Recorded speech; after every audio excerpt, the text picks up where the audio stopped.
Hey everybody, Leslie here. How are you? It is in the country. We have a lot of RVs coming down here right now, so I don't blame them. Hopefully, it's not too crazy where you are with the snow and the weather and the cold. Spring is coming, yay! All right, so knowing your motivational or things that deflate your motivation is important. A lot of times we self sabotage in that way, that we're going towards a goal and then we start using excuses as to why we can't go forward. It's their fault, it's not my fault. Um, I hear this a lot in the legal field. Everybody wants experience. That's not so.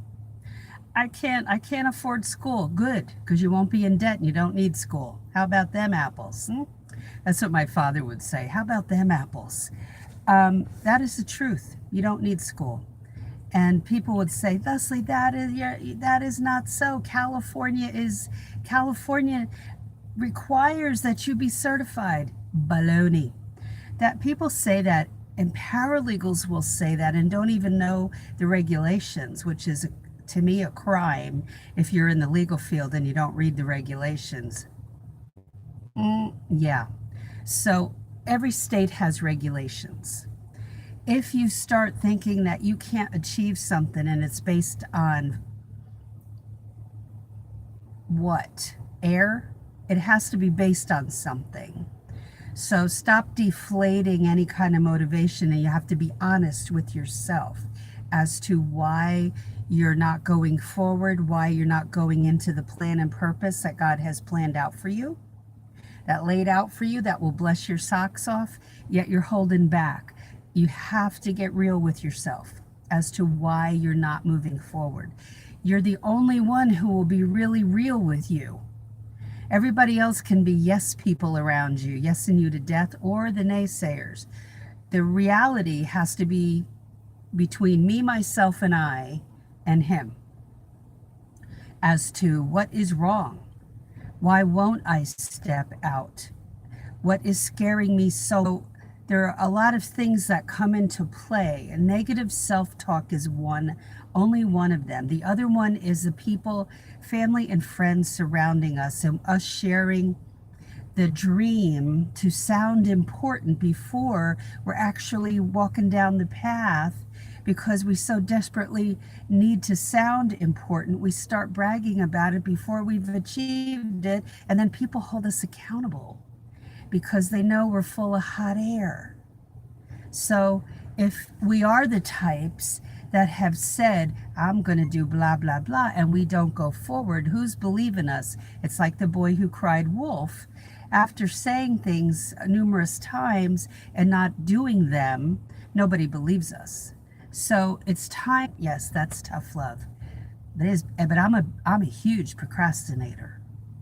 So I have to, in my life daily, include, and it happens every day with me. And so I have to take captive, the Bible says, to take captive those thoughts. That means intentionally stop talking that way to yourself and don't allow other people to do that. When that starts happening, oh, we can walk through that fear and have it alongside of us, Robert, in spite of, where we might look at it, look at it as something that should stop us, but we can take, and I'm speaking from experience here, taking the fear with us, where we kind of think, well, we have to have no fear. No, we have to do it afraid. How's that concept? No excuses. Do it afraid. When you go into an interview, most people are fearful.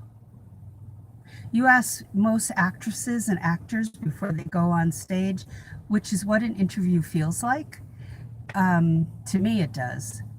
What they feel like, and they feel like they're going to hurl before they go on stage. They don't know that they're going to remember their lines, and a lot of times they forget them. Lin-Manuel Miranda, who's in Puerto Rico right now doing Hamilton there, just said in an interview before he went on for the first night. He forgets his lines all the time. So, it's not failure. It's just moving ahead in spite of fear of that. In spite of me sitting in a parking lot afraid of the interview and asking myself, what in the world am I doing? It's going on the interview, if nothing more than a learning time. If I go and then I'm sitting there going, I really don't care about this job, this particular law firm, and but I'll go on it anyway since I committed, and learn something from it, and do the best job I can. And so it takes those steps. The change is tough. I had closed a plant nursery and then went into a terrible job at a corporation in Tulsa, Oklahoma. And then how can I say it? Terrible bosses. Couldn't manage their way out of a paper sack. Not that I was like perfecto manager, but they were cruel. They were cruel to people around me. And I wouldn't let them do that to me, but other people become like doormats, and they're so, they're very afraid. These bosses were acting like that. And I learned a lot in how to handle the review process and how to handle confrontations, a yearly basis. That is scary then, to jump from that, from a bad experience, then to go into the legal field. But I thought, well, I don't even know if I will like the legal field, but I'm going to try it because I had nothing to lose. For the people who are on furlough, that's what they like to call it, that are working for the government, and I have family members working for the government right now, or not working, right?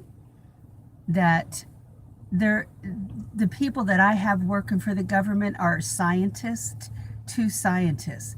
So it's not like they're going to jump and go into the legal field. They figure they'll be back on the job pretty soon. But if I was a staff member, like in the office, and I was without pay, I'd be looking at something that, I'm not saying the legal field is more stable. No job is completely stable, but I would be making that change. I would. And I made sure that I didn't feel stagnant. So how will you motivate yourself to make that? And fear is real, but that doesn't mean that we will ever be free of it, and then we will make that jump. We'll never be free of it. So yammering at you, and keep going forward. You can that, and there's a podcast. I believe it's called "Do It Afraid." I'm not sure if that's Jessica Honegger or not. I'll have to look that one up. But that's an excellent podcast. Anything that people do that go to seek something out, to do something new, it puts fear in you. And so you're in really good company if that's what you're feeling, because I feel it. I felt it before I ever did videos. I feel it before I launch my Paralegal Inner Circle class, because I want to do well by the students that join. And so let's talk about the things that derail us. A few areas. The first one is comparing ourselves to other people, which is pretty typical human condition, right? But managing your thoughts is key, because our thought patterns, and the Bible says to take captive those thoughts. Like I've said, every day I deal with this. The negative self-talk, the self-deprecating talk, rehashing conversations that does not serve me well to rehash. And before I go to sleep, sometimes that will happen, and I have to consciously think of something pleasant or watch something like HGTV that's innocuous, that is not going to get my brain working over time, and then should get me thinking too much. I've got to take those thoughts captive and control them. So motivation number 1 was comparing ourselves. Number two is too much ambition. You know, we can think we're going to conquer the world going into the legal field, like we're going to be making $50,000, you know, in a year. That does not happen. That takes, you know, oh gosh, it depends on how hard you work in the legal chops. You're not going to, if you stay in the same law firm, they're not going to take you from making 25,000, 30,000. I don't know what paralegals are starting out now, because it's different from law firm to law firm, and size of law firm and city. So you can't ever put a beat on how much paralegals start at. But it's not, you know, let's pretend if you start at 25, 30,000, you're not going to make 50,000 in a year. That's like smoking something. Okay, you've got to be realistic about that. You've got to bring a lot to the table that you can trade off on, and it may mean you have to change law firms in order to up your salary for your asking salary. Okay, and you watch my video how I increased my salary that much. You know, that will take a lifetime. And so I control my career and how much I make, not an employer.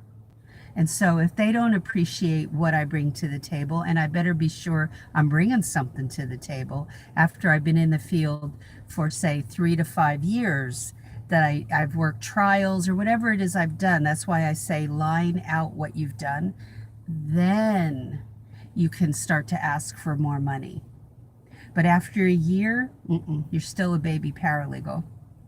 I was, even though I worked 3 trials, I was not a even medium level paralegal. I was a baby paralegal, still had a lot to learn. So number 1 was comparing yourself. Number 2, too much ambition. You can have ambition, but you have to be realistic and work your way up. And number 3, you're not making this fun. And if you don't have passion, then you have to be realistic and real with yourself, be authentic as to whether this is for you. And if it is, then go for it, but have fun along the way. And if you're not having, yes, it's a job. It can be tedious at times, but are there fun parts of it for you? Do you see that when you look into this? So here's the thing. If you're new to this career, then, and you're new and you're just looking into it, get my book, Legal Break-In. That gives you the insider's view. Number 2, get on the wait list for our class. The next class launches in somewhere in 3 to 4 months, but it's months away. We just closed down the registration, and now we have a wonderful group that I'm working with, and I like to do it that way and only launch it 2 to 3 times a year. So get in during the next session and get on the wait list, and I'll post a link as soon as I'm done here with this video. Okay, there's also a class available on my website. If all you need help with is the cover letter, there's 8 videos plus a PDF book in this course website below. Okay, so here's a question for you. When you find yourself comparing yourself to other people, what kind of good self-talk will you use to not... Hold on, guys.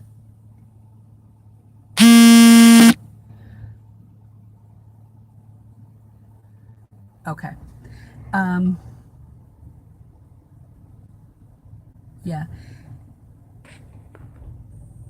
Okay, so the things that you do well, and stop with the negative self-talk.